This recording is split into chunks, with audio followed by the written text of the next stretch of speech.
The atmosphere at Old Trafford reached electric levels today as Bryan Mbeumo officially began pre-season training with Manchester United. The Cameroonian forward, recently signed from Brentford, was met with thunderous cheers from hundreds of passionate United fans, eager to welcome their newest star. Supporters lined the streets outside the Carrington training complex, waving scarves and chanting Mbeumo's name as he arrived with a confident smile, marking the dawn of a new chapter for the Red Devils. The 24-year-old's arrival adds serious firepower to United's front line, known for his blistering pace, sharp creativity, and eye for goal. Under the watchful eye of new manager Ruben Amorim, United's pre-season preparations just took an exciting turn. Amorim, known for his dynamic tactical approach, will no doubt be eager to integrate Mbeumo into his system. With expectations soaring and excitement buzzing through the fan base, all eyes will be on how Mbeumo adapts in red. For Manchester United, the message is clear: a thrilling season could be on the horizon. Publicised financial issues have Manchester United, and Sir Jim Ratcliffe even said as much in some of his interviews. It doesn't mean that Manchester United went into this transfer window with £0 as their budget for transfers. Clubs will be run, all right, we've got this much for transfers, we've got this much for restructuring and whatever else they're budgeting for.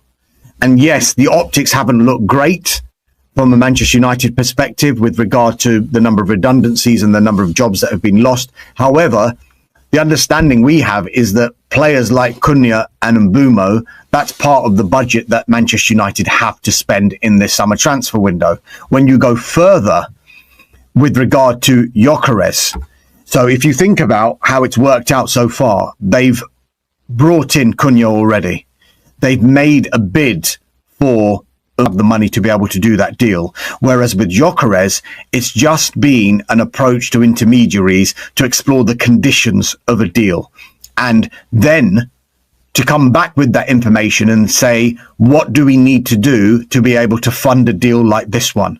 And the feeling is that after Cunha, and if Mbeumo was to arrive, they're going to have to start looking at sales at Manchester United to be able to fund the rest of their transfer window, which shouldn't come as a surprise. But if you look at the players that they're targeting in regard to Mbeumo and Cunha, you would expect them to play in these number 10 roles that Ruben Amorim favours in his formation.